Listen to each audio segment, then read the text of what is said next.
Добар ден, почитувани, добре дојдовте во уште една нова Телма амбуланта. Петочното денешното издание го реализираме во соработка со клиничката болница Жан Митрев. Ракот на грлото на матката и понатаму кај нас често се диагностицира. За жал, ретко се открива во почетната фаза. Тогаш лекувањето трае подолго, покомплицирано и за жал може да заврши со смртен исход. Но карциномот на грлото на матката може да се спречи и превенира. На каков начин, какви скрининг тестови е потребно да се направат за да се постигне ова? Сите овие прашања ќе ги упатиме на доктор Ирина Андонова, специјалист по гинекологија и акушерство во клиничката болница Жан Митрев. За превенцијата на ракот на грлото на матката ќе разговараме веднаш по рекламниот блок. Останете на Телма.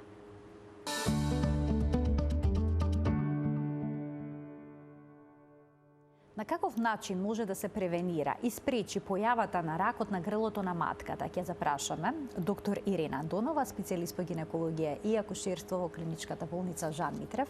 Докторке, добре дојдовте во студиото на Телма. Добар ден. Добар ден, добро ве најдов. Јас благодарам на поканата. За жал и понатаму е голем бројот на пациентки кои што се диагностицирани со оваа болест кај нас. Обично на која возраст се открива болеста?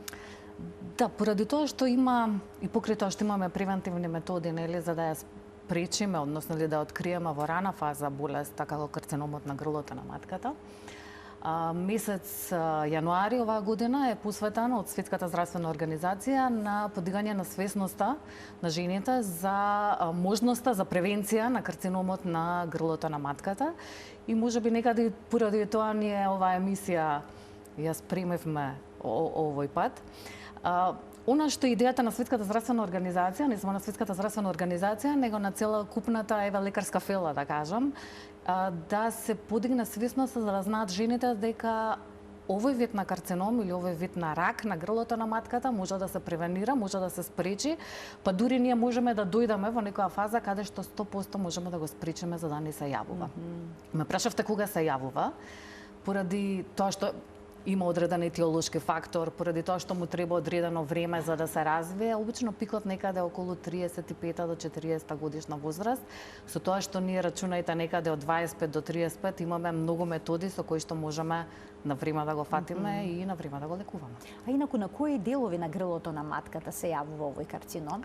И каде е грлото на матката кога станува збор за овој орган? Да, значи грлото на матката е оној дел кој што се гледа при преглед, кој што значи е достапен, кој што се гледа во вагината. На грлото на матката се наоѓа една зона која што ние нарекуваме трансформациона зона и тоа е место каде што всушност имаме спој на два епитела. Едниот е многу слоен плочес или сквамозен епител и другиот епител е жлездан епител.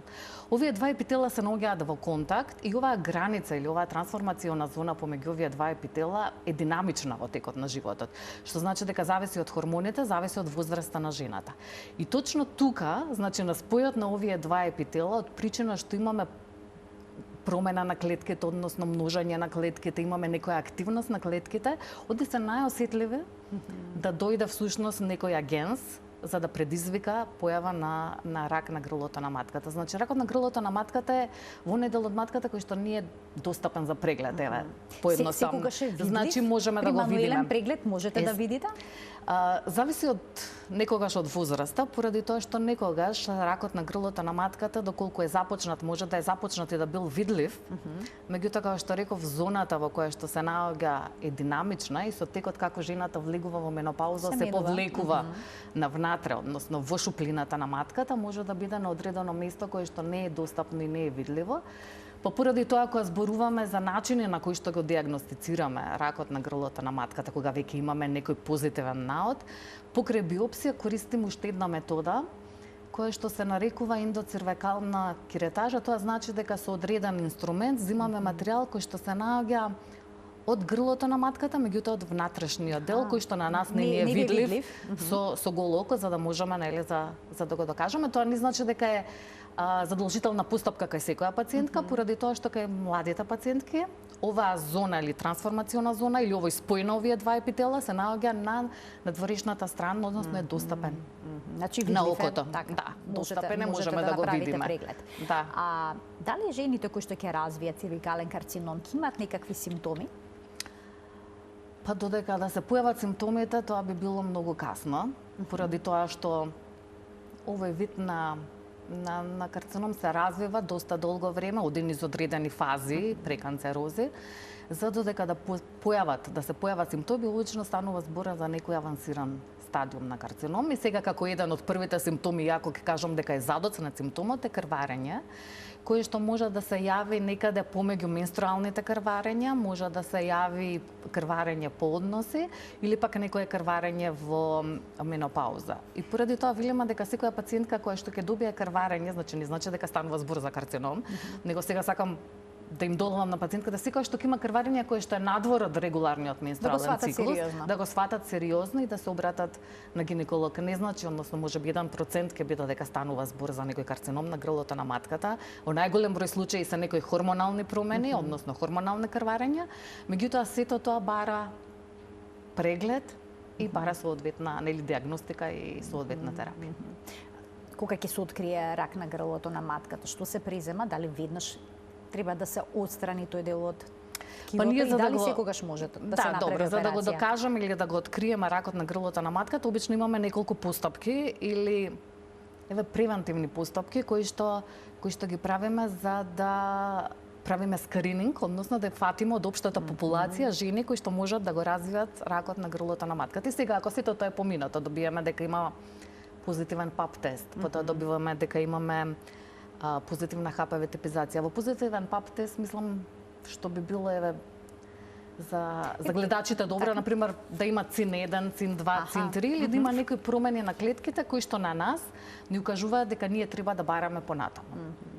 Тоа да бараме понатаму би значило дека таа пациентка би требало да се направи колпоскопски наод, за кој што понатаму ќе зборуваме што е всушност колпоскопија, и после колпоскопскиот наод би требало да се земе, во зависност од лезијата од она што го земаме, биопсија, која што не кажува дека таа пациентка кој степен на промени ги има. И сега во зависност од тоа што ќе го добиеме, начинот на терапија е различен, поради тоа што на нас и биопсијата не ни е дефинитивна диагноза. А ќе ви кажам и зошто не е дефинитивна диагноза, поради тоа што ние земаме на одредено место и не можеме ширината на промената или целосно да ја диагностицираме понекогаш. Доколку е неоперабилна промената? Има некаква надеж за лекување?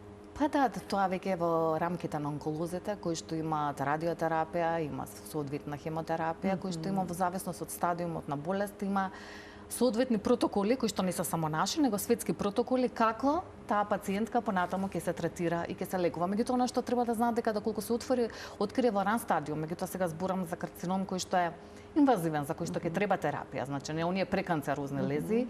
5-годишното преживување, например, на први стадиум, први Б стадиум е некаде околу од 90 до 95%. Значи најнапред има преканцерози, кои што се развиваат колку брзо до канцер? Прво е всушност перзистентна ХПВ инфекција, која што нема симптоми. Да.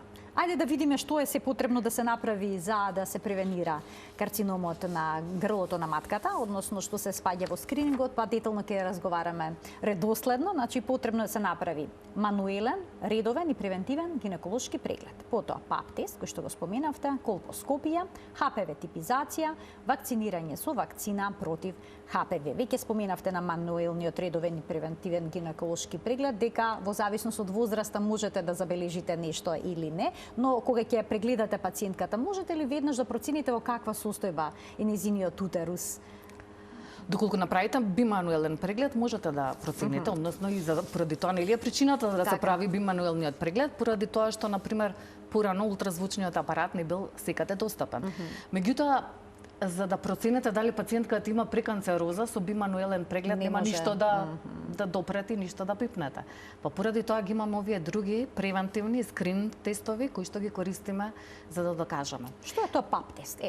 Што се испитува на ваков начин? Споменавте дека тоа е неопходно во превенцијата и скринингот. Тоа е тест кој што е некаде од 50-те години од минатиот век, кој што е измислен, со кој што всушност се гледаат цитолошките промени на клетките. Значи со овој тест ние не ги фаќаме промените, односно не докажуваме дали постои етиолошкиот фактор кој што во 99 случаи е хуман папилома вирус, него ги гледаме гледаме веќе последиците кои што би можел да ги направи, односно дали не дава некои промени на клетките. Сега го користиме оној конвенционален, сите го знаат кога се зема и самачка на предметно стакленце, предпоставувам дека и гледачите тоа го знаат. Постои уште еден тип кој што беше направен, односно смислен, за да се добие по можеби униформно или автоматско анализирање на ПАП тестовите. Тоа е ликвид методата, каде што всушност клетките се суспендираат во одредена течност, од која што понатаму се прави анализата. Сега оно што е за ПАП тестот е тоа што во последно време во светот, поради тоа што се знае етиолошкиот причинител, дека е хуман папилома вирус, се смета дека доколку немаме високо ризичен или перзистентна инфекција со високо ризичен хуман папилома вирус, ние всушност не би можеле, сега е 99%, пошто во 1% тоа не е докажано, да развиеме карцином на грлото на матката. Некаде, во некои земји во светот, дел од ПАП тестовите се заменати со тестови за ХПВ типизација. Така. Сметате дека тој пристап е поефикасен? Знаете како, има направено студии во зависност од возраста на пациентката, кој пристап би бил поефикасен за пациентката, поради тоа што се смета и се знае всушност, не само што се смета, дека ХПВ инфекциите настануваат многу брзо по првиот сексуален контакт. И во тој дел, односно таа популација наша е најчесто зафатена со ХПВ вируси. И се смета дека можеби ХПВ типизацијата на млада популација под 21 година или на некоја од 21 до 25 ќе ни даде многу позитивни наоди кои што ќе се негативизираат со текот на времето. Или едноставно да објаснам, ние ќе фатиме многу присутни хуман папилома вируси, меѓутоа сите тие хуман папилома вируси очекуваме дека барем некаде 80 до 90% од нив самата пациентка или пациентките ќе ги неутрализираат, односно ќе ги победат. И тоа, например, во светот велат дека ние ќе им направиме овер или прекомерна диагностика на пациентките. Поради тоа, например, ПАП тестот е нешто што е задолжително за возраста некаде до 30 годишна возраст, меѓутоа после тоа, пошто се смета дека веќе имаме еден стабилен имун систем или дека пациентката веќе не се сретнала во својот живот со овие хуман папилома вируси, па не очекуваме дека повторно оваква ги развие, тука некаде има препораки да иде заедно ПАП тестот со ХПВ типизацијата или пак одредени земји имаат и само ХПВ типизација на одредена возраст. Сега прашањето е кога ќе престанеме, нели, со ПАП тестови, со ХПВ, кога ќе престанеме да правиме скрининг на пациентките. Сето тоа е сепак индивидуално, некаде е до 65, некаде е до 75 години, меѓутоа сето тоа зависи од тоа дали претходно кај пациентката е докажан дека некогаш имала промени на ПАП тест. Дали е докажано некогаш дека постоело хуман папилома вирус кај пациентката, дали пациентката е оперирана или имала некоја преканцероза на грлото на матката, кога овој скрининг нема да престане. Него ќе продолжи понатаму. На ПАП тестот може да се добијат неколку различни резултати. Ви ќе споменавте ЦИН 1, ЦИН 2, ЦИН 3. Во кој случај има простор за паника и за грижи? Значи, секој резултат од ПАП тестот ние го е скрининг метода, не е дефинитивна метода. Тоа е метода која што ќе не натера да направиме нешто повеќе, за да не ја испуштиме таа пациентка од нашиот видокруг, да направиме поголема диагноза. И вака ќе ви кажам, например, доколку добиеме, значи има ЦИН 1, ЦИН 2, ЦИН 3, има некои наоди кои што велат дека има клетки кои што тој што ги гледа под микроскоп не може да ги детерминира, не може да каже, може да каже дека некако ми личат дека можеби тука нешто се случува. Сега ако добиеме таков резултат, значи ризикот дека има карцином пациентката некаде под 1%. Ако добиеме дека станува збор за ЦИН 1, исто така ризикот е низок. Тој се зголемува во зависност од тежината на промената која што ќе добиеме со ПАП тест. Некаде се смета дека кога ќе добиеме ЦИН 3, дека ризикот дека има карцином на грлото на матката е некаде околу 10%.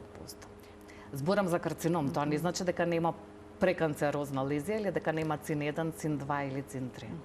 Колку време обично е потребно од ЦИН-1 пациентката да премине кон Да, ЦИН-2 или ЦИН-3? обично се потребни години.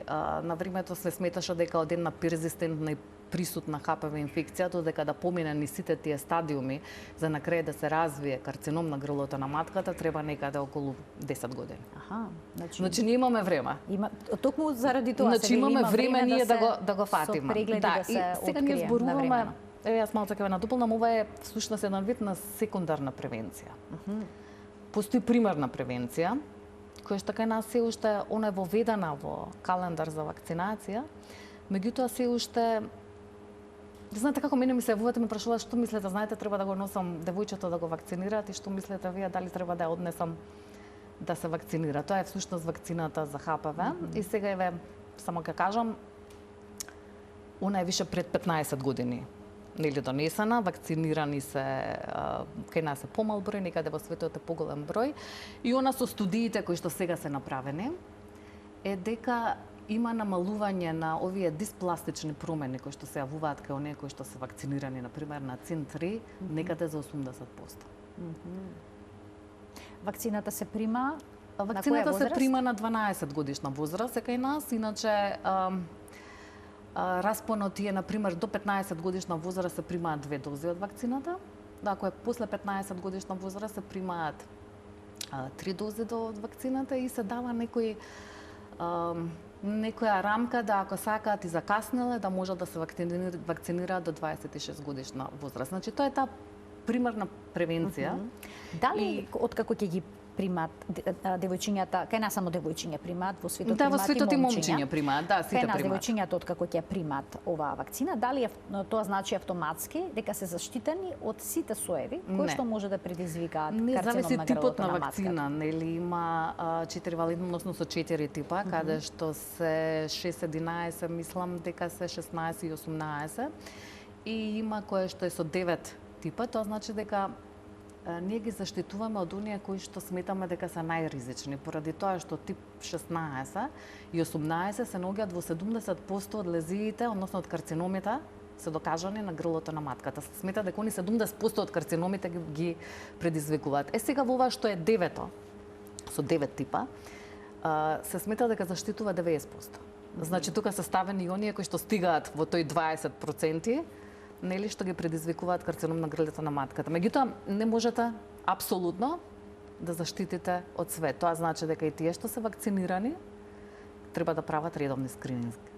Веќе споменавте дека често родителите ви се јавуваат дали да го вакцинираат нивното девојче со оваа вакцина, бидејќи и понатаму постои недоверба кон неа. Што им советувате вие? Еве јас многу едноставно, јас имам ќерка, мојата ќерка е вакцинирана. Значи, мислам нема потреба повеќе да разговараме имаат двојби. Да. Сите оние работи кои што беа споделувани преку интернет дека се дел од несаканите ефекти, што покажува искуството? Да, значи нема никакви ефекти во однос на, мислам дека најголема страв беше дека ќе направи инфертилитет или стерилност или дека стерилитет. Мислам дека такви искуства во однос на вакцината нема и не постои. Може ли оваа вакцина да ја примат и возрастни жени? Границата е 26 години, некогаш оставено според произведувачот на вакцината е до 45 години, меѓутоа сето тоа е индивидуално. Советувате ако некоја жена, да речем, има проблеми со нема да ги лечи, значи она ни е на нас превентива, ние нема да лечиме. Ако жената веќе се заразила со ХПВ, ние имаме диспластични промени, ние нема да ги лечиме со вакцината, пошто она е превентива, она не е лек.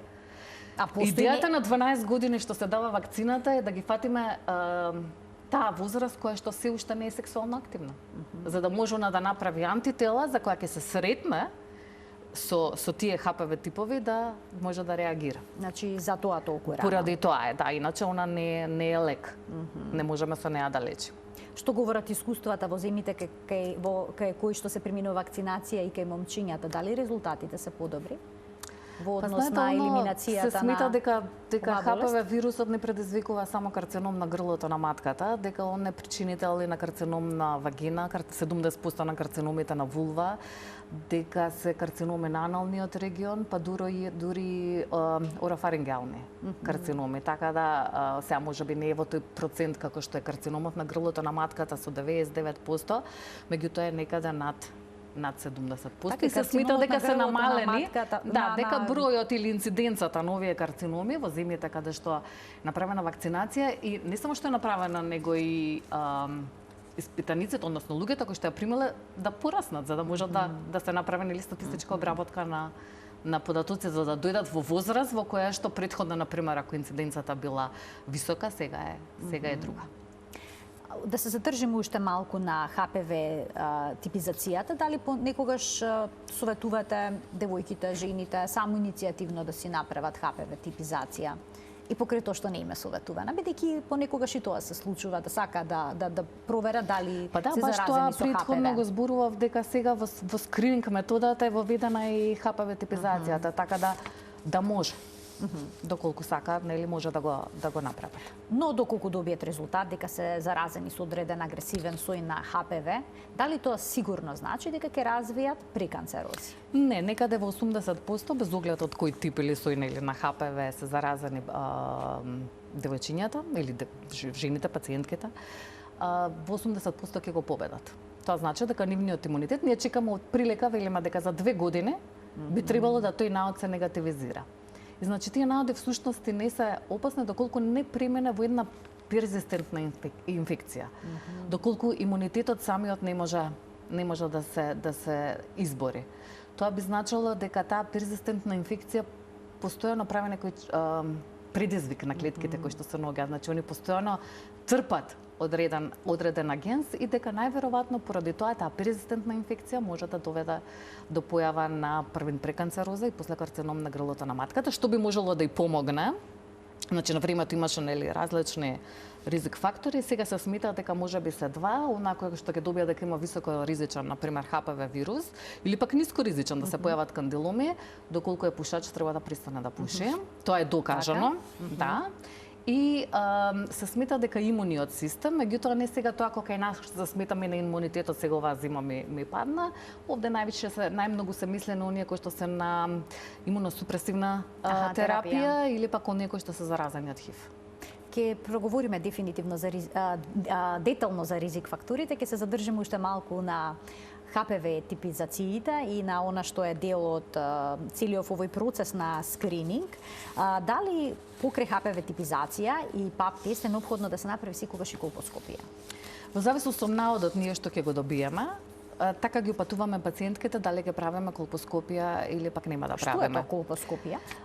Колпоскопија, грлото на матката на нас не е видливо, реков под спекулум, меѓутоа ние имаме одреден инструмент или микроскоп кој што го зголемува.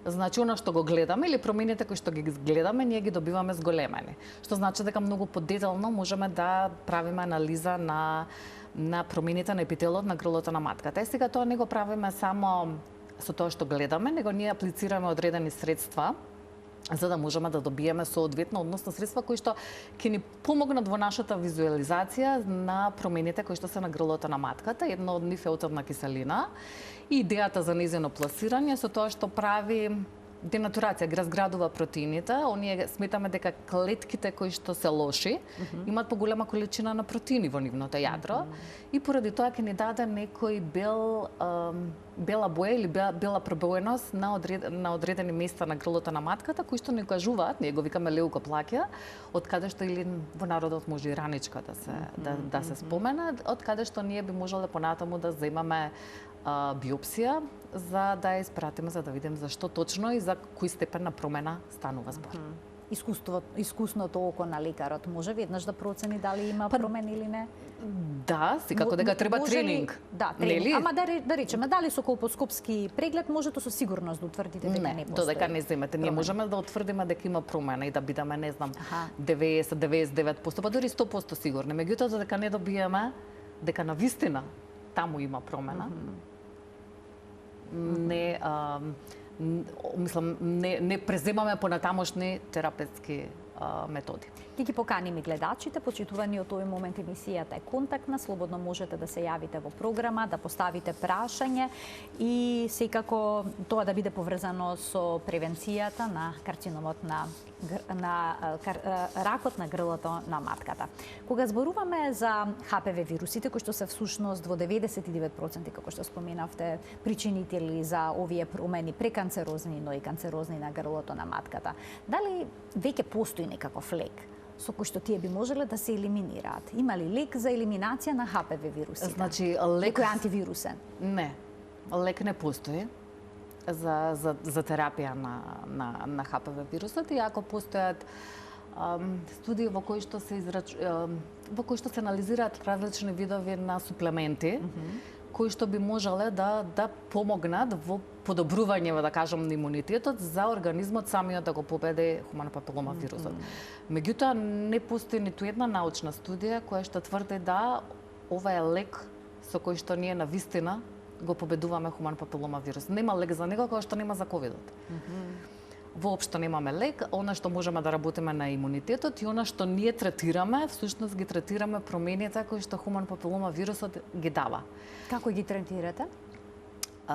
Значи, начинот на кој што се третира е различен, зависно од степенот. Значи, она што можеме да третираме, може да се третира грлото на матката, доколку видиме одредени лезии кои што докажаме дека се, например, цин-1, може да се третираат со одредени хемиски супстанции кои што всушност го уништуваат тој епител, давајќи му можност на нов епител да се развие. Меѓутоа, без оглед дали ние ќе користиме такви супстанции или ќе користиме, например, тоа се вика жичана јамка, односно струја, со која што отстрануваме дел од епителот, од грлото на матката, ние не можеме да знаеме дали сите апсолутно 100% клетки кои што се заразени со хуман папилома вирус се отстранети. Ние ќе знаеме дали се е отстранета промената која што ја направил хуман папилома вирус. Ние ќе знаеме дали сме извадиле цин-1, цин-2 или цин-3, дали сме извадиле и дали сме го извадиле тоа во здраво.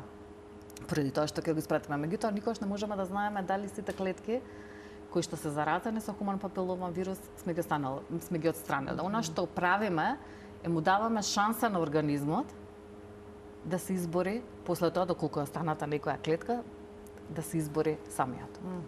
Значи може понекогаш и да се повтори.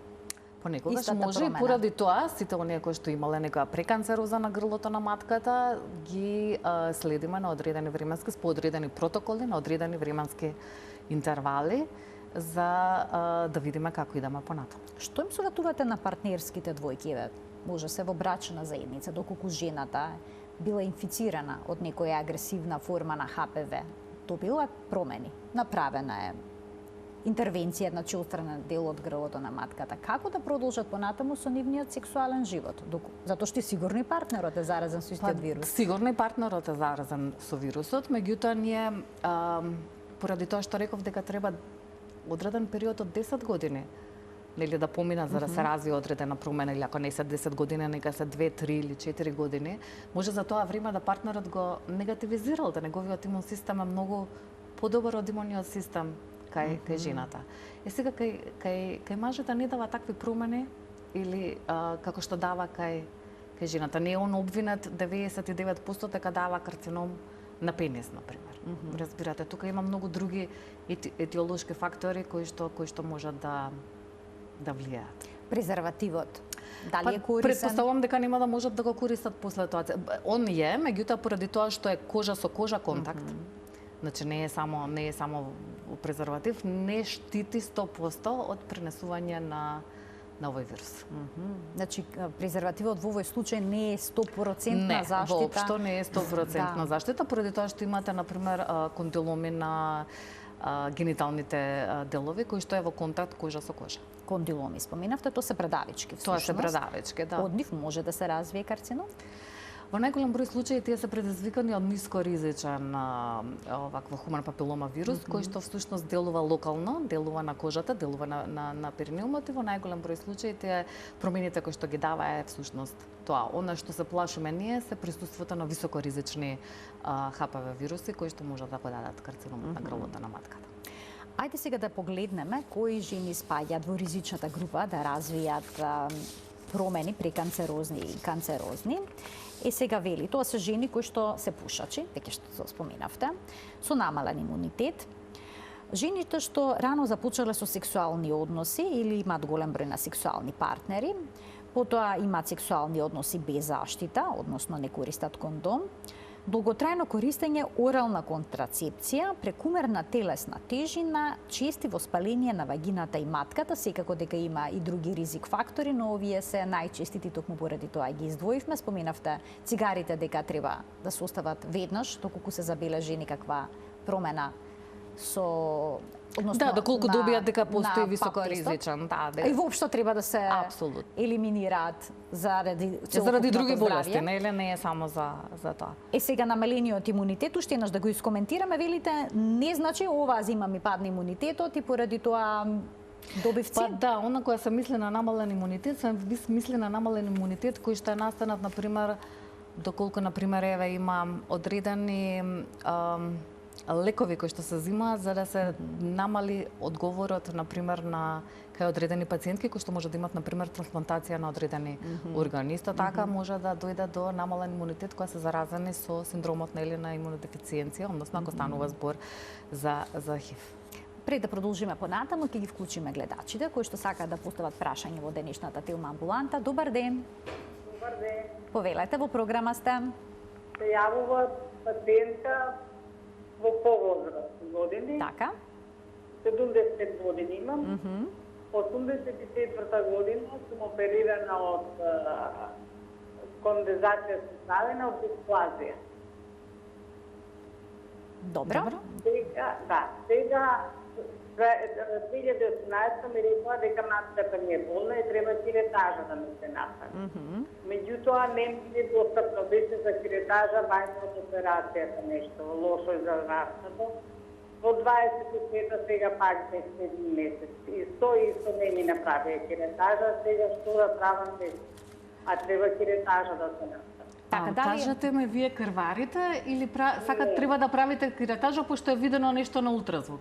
Дека матичната докторка ми рече дека матката е полна, ако треба 6 да биде, мене 9 да биде. Толку е пуна матката што мора да се изкиретира.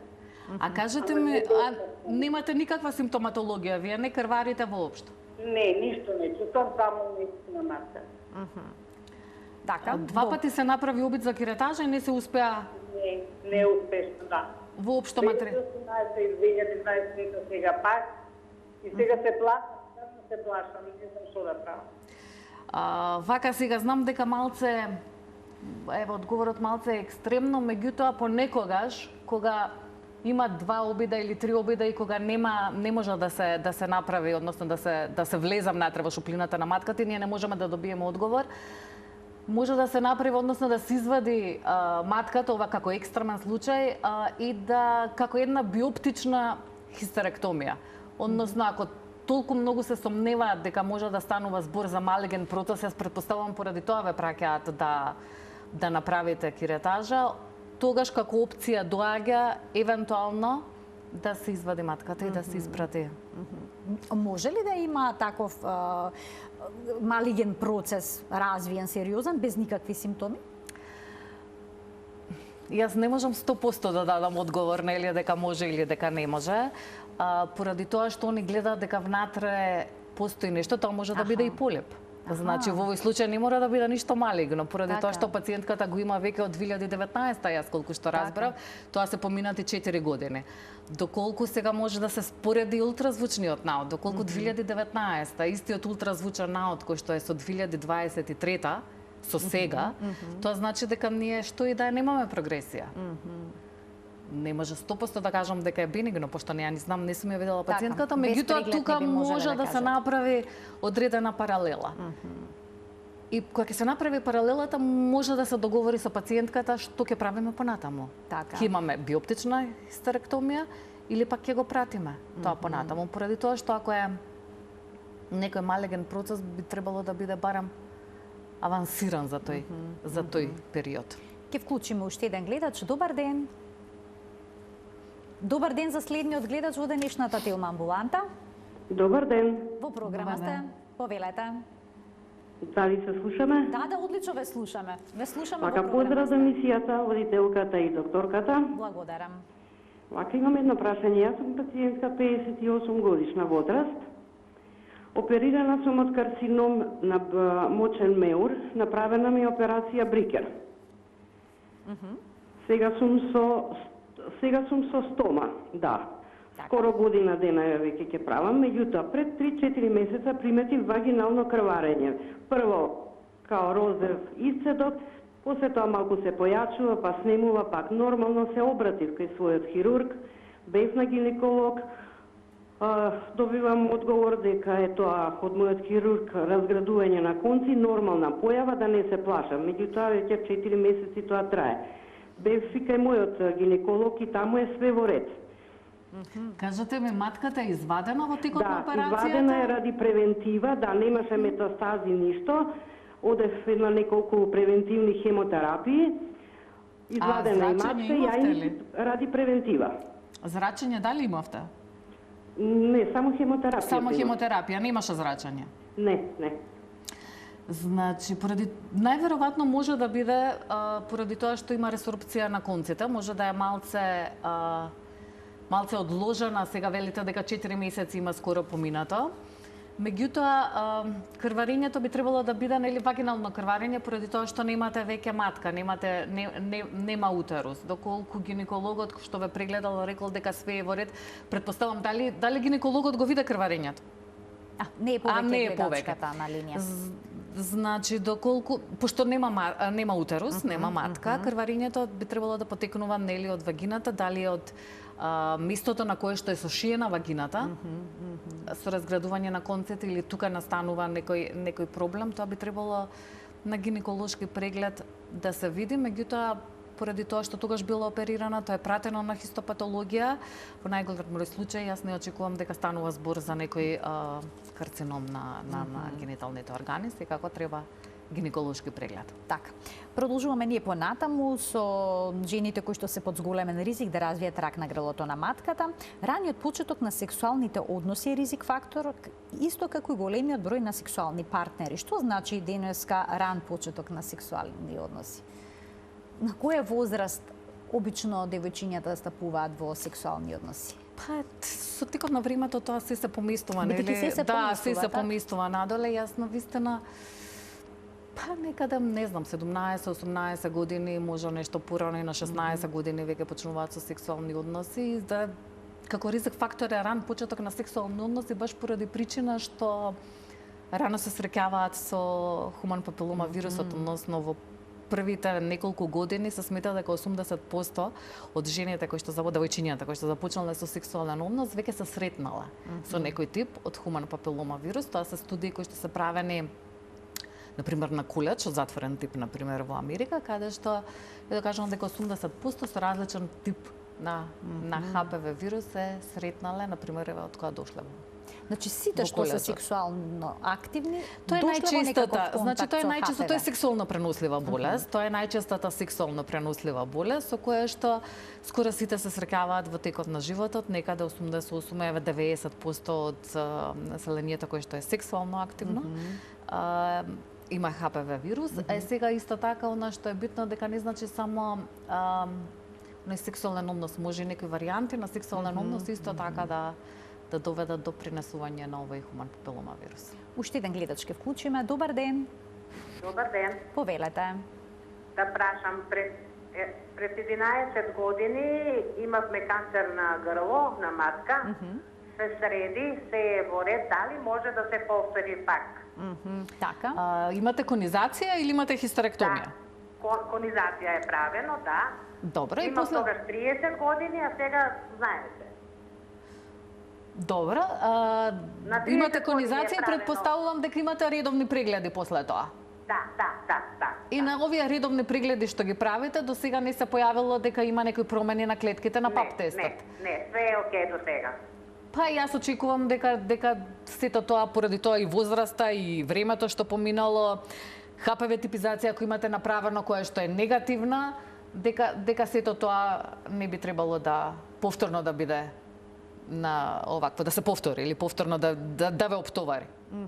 Така, а доколку некоја жена имала интервенција поради карцином на грлото на матката, колку често потоа ќе треба да прави контролни прегледи, дали понатаму ќе бидат вклучени типизациите за ХПВ и пап тестовите? Зависи за што станува збор, зависи за кој тип на преканцероза или карцином станува збор. Она што правиме, обично ги викаме после интервенцијата некаде на 4 до 6 месеци на контролен пап тест или евентуално и колпоскопија додека е останато грлото на матката, или повторно правиме ХПВ типизација, кој што некогаш, например, после конизација треба, премесиме една пациентка каде што требаше време од 2 години за после конизацијата да стане да се исчезне ХПВ вирусот. Значи ние цело време после беше присутен ХПВ вирусот, кој што беше ХПВ тип 16.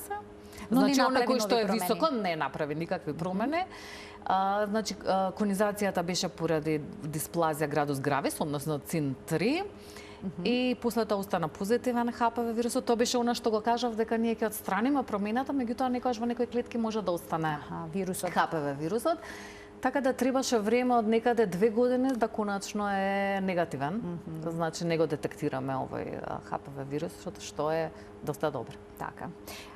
Продолжуваме со ризик факторите. Веќе споменавте за кондомот, за начинот на кој што заштитува, дека не е 100%, но и понатаму е потребно да се употребува како одредена форма на заштита, значи не 100%, но секако возможува одреден процент на доврзам заштита. на вас, рековте дека тие што примаат орална контрацепција. Да, тоа е следното, оралната контрацепција. Орална контрацепција е сега идејата зошто е кај нив е поради тоа што ако прима орална контрацепција многу често не користи кондом. Аха. А не самите хормони што се примаат, не самите значи, хормони што ги примаат, да, него самата постапка на приморална контрацепција, она знае дека е заштитена и многу често не користи кондом. Уствари пак е тука врската со кондомот. Уште еден гледач ке вклучиме. Добар ден. Добар ден. Повелете. Здраво. Да ве поздравам прво вас во студиото. Ви благодарам. Така сакам чисто да споделам совет и мислење од докторката во врска со мојата ситуација. Значи, пред 8 години ми е диагностициран високо со ниско ризичен. При тоа е направена колпоскопија каде што се гледа промени, како што рече докторката, пошто ја следеше емисијата од почеток. Меѓутоа, по инсистирање или по лекарски протокол, е направена и биопсија после тоа, каде што испадна дека нема никакви ЦИН промени. После тоа ми е дадена витаминска терапија, каде што после 3 месеци скроз има повлечено и све било чисто на пап тестовите.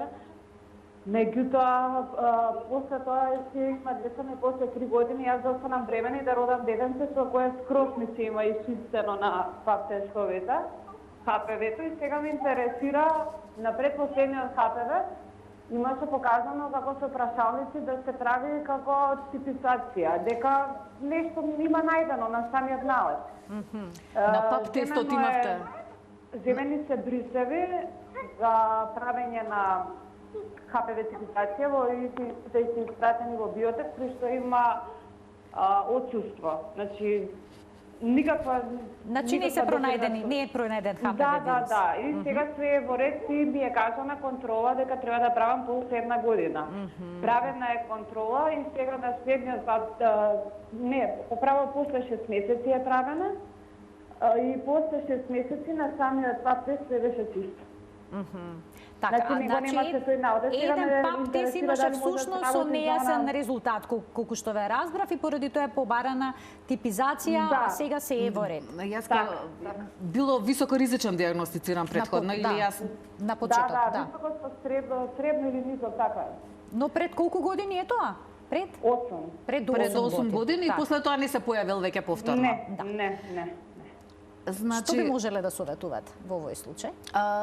Редовни пап тестови како што се прави пациентката на година дена и, например, јас тука, ако знае точно кој ХПВ високоризичен бил присутен, да направи тест за ХПВ типизација, поради тоа што тестовите за ХПВ типизација, секако по година дена, не сега, пошто излегло негативно, поради тоа што тестовите за ХПВ типизација, нели од различни производители, не ги фаќаат сите ХПВ вируси. Ние имаме 200, меѓутоа овие ХПВ се сконцентрирани на оние тестови, на оние кои што се високоризични, кои што ги има нели во нашата популација. Сега во зависност од тестот кој што е аплициран, затоа беше идејата кој бил претходно ХПВ вирус, за да видиме дали тој тест кој што сега се прави го опфаќа истиот ХПВ вирус. Меѓутоа, кој да бил тој ХПВ вирус пред 9 години или 7 години, пациентката после тоа има редовни пап тестови кои што се уредни.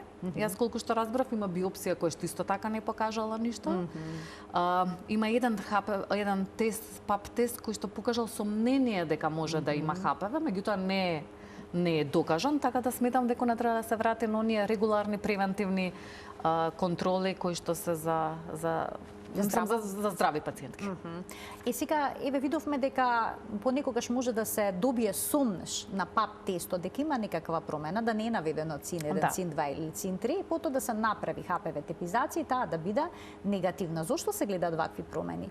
Значи, тоа се одредени промени кои што ХПВ вирусот, кој што е ДНК вирус и кој што влегува во клетките, нели, поради тоа го прави карциномот, поради тоа што влегува во нашите клетки, дава одредени промени под микроскоп, кои што најдобро, ако имате цитолог во некоја следна емисија, ќе ви ги објасни кои се. Јас навистина точно не знам. Но може би некогаш такви промени бактериите прават или пак габичките? Па во најголем број случаи станува збор за промени кои што не ги гледаат од ХПВ вирусот. Меѓутоа, јас на пример може да добиете наод, тој во делот на инфекции од ХПВ вирусот, каде што велат дека има ХПВ вирус и дека треба, например, ХПВ типизација, поради тоа што, например, го гледаат во такви промени, гледаат во поголем број на клетки, кои што ние сме им ги доставиле од пап тестот, или некогаш знаат да напишат дека тој ХПВ вирус е дискретно изразен. Дискретно изразен би знал дека можеби пациентката го имала и сега е во фаза на резолуција на промените, или пак, ако е дискретно изразен, може да сме го фатиле на самиот почеток. Јас имав една пациентка на која што направивме ХПВ типизација и добивме дека има ХПВ вирус, меѓутоа од молекуларната лабораторија ми сигнализира овој вика ХПВ вирус најверојатно се чисти самиот од себе поради тоа што го имаме во толку мал број на копии да можеме да го одговориме и дека е негативен. Значи важен и бројот на копиите. Важен и бројот на копиите, односно колку е тој активен во ткивото кое што го направиме. Значи не е само ХПВ типизацијата, значи не само да се пронајде вирусот, не само да го најдеме, него во исто време да го видиме во количината, пошто во тоа би знаеле колку е он агресивен. Нели, колку би можел да направи, колку брзо се размножува, и колку брзо би можел да направи промени на грлото на матката. Во ризик факторите е наведена прекомерната телесна тежина. Дали тоа значи дека жените кои што се слаби не спаѓаат во оваа ризик групи, на кој начин? Не, и жените кои што се слаби, но жените кои што се слаби спаѓаат во ризик за овој карцином. Тие што имаат зголемена телесна тежина може се во ризик за нешто друго, они имаат поголема количина на естрогени во организмот, поголема количина на естрогени поради тоа што масното ткиво задржува и продуцира поголема количина на естрогени. Па онда која ќе кажеме, например, која жена би имала ризик фактор, например, од дадена карцином на слузницата на матката, онда тука би дошла жена која што има проблеми со хипертензија, која што, например, има проблеми со обезност, од причина што сметаме дека има поголема количина на естроген како хормон, а на него немаме пандан од другиот хормон кој што се лачи во втората половина на циклот, што значи не имаме пандан, прогестерон, кој што немаме пандан, односно немаме нешто што го за гледачите да кажам неутрализира, например, и ако не е неутрализира неговото дејство, да. И она што не спомнавме дека карциномот на грлото на матката може да биде од двата епитела. Значи може да биде од повеќе слоен плочаст епител, кој што е најчест кај овие помлади пациентки, меѓутоа некогаш може да биде и од жлездениот епител кој што се наоѓа внатре во цервикалниот канал и кој што понекогаш малце потешко се диагностицира, и двата се опасни, можеби овој јадено карциномот малце потешко, некогаш ако е малце подлабоко да се фати и да се добие поради тоа што е во каналот на скрининг одредени пациентки, некогаш може да биде и надвор, пошто жлездениот епител се наоѓа и надвор да биде видлив, така да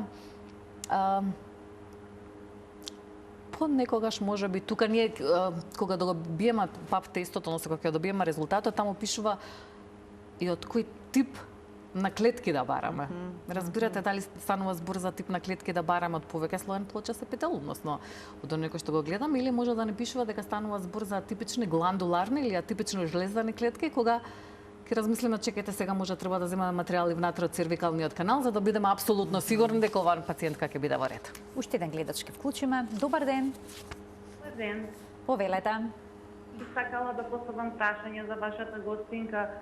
Јас сум 39 години, правам редовни пап тестови, секогаш се уредни, некогаш се појавува кандида, но поретко, микробиолошки тестови исто така уредни, но после ковидот имам забележано дека многу често ми настанува дисбаланс на вагиналната флора и покрај користењето на пробиотици, терапија од матичен, постојано се појавува тој дисбаланс, што би можела да преземам како совет. Ви благодарам за вклучувањето и да немате само некој подпрашање. Не. Значи, дисбалансот претпоставувам дека зборуваме за некоја бактериска вагиноза. Колку што разбрав кандида.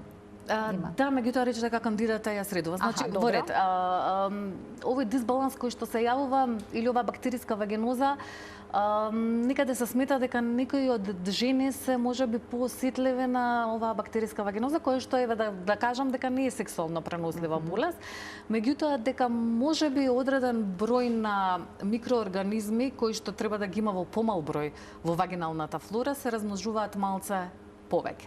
И онда кога ќе се размножат они малце повеќе, знаат да дадат специфичен мирис. Јас не знам сега дали станува збор за ова за пациентката, кој што мириса на риба или може да дадат некој исцедок кој што е различен од кандида. Обично кандидата дава чешање, дава биличаст исцедок и ова е различено. Тоа некогаш се смета дека да велиме дека пациентката е осетлива кога тоа се јавува некаде 3 до 4 пати годишно.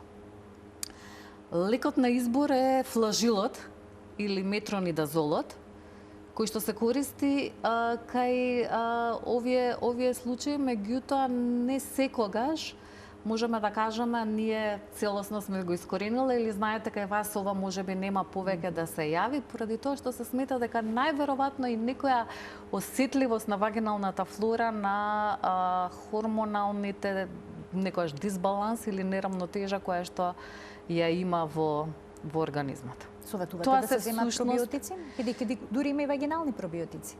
Има вагинални пробиотици, има вагинална млечна киселина, која што нели моделира пехата на вагината. Да, апсолутно, меѓутоа зависи во која мера и во која доза. Не би рекла дека треба да се земаат на своја рака, поради тоа што еве сега ќе спомнам, имаше една студија која што вели дека сите ние сме повеќе микроорганизми него што сме луѓе, поради тоа што на нашиот организам има дури 5 кила микроорганизми, во тие 5 кила отколку да.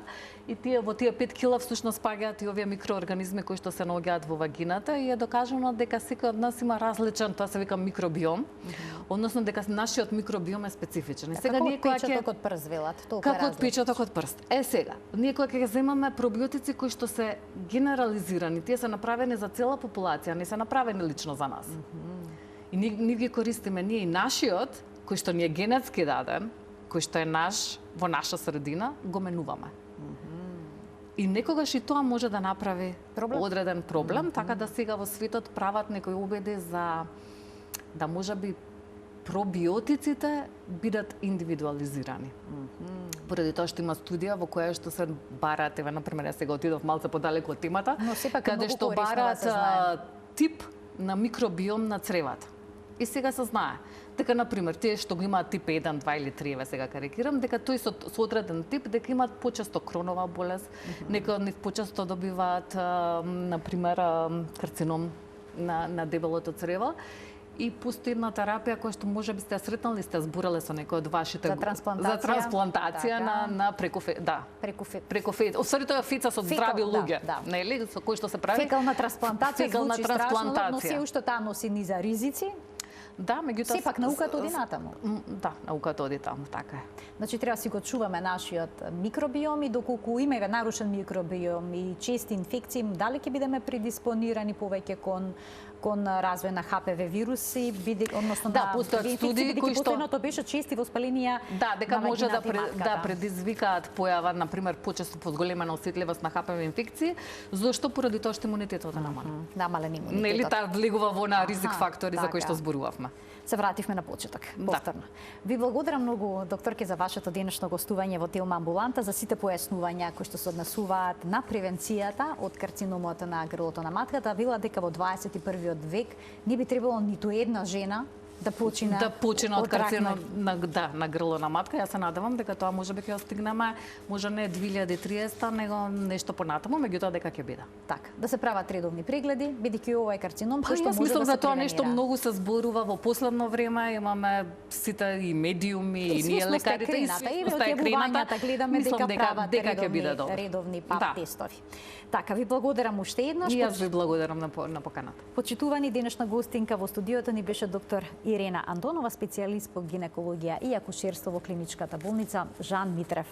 Ви благодарам што ме следевте со внимание. Гледајте не секој работен ден на Телма во редовниот термин на емисијата 12 часот и 50 минути.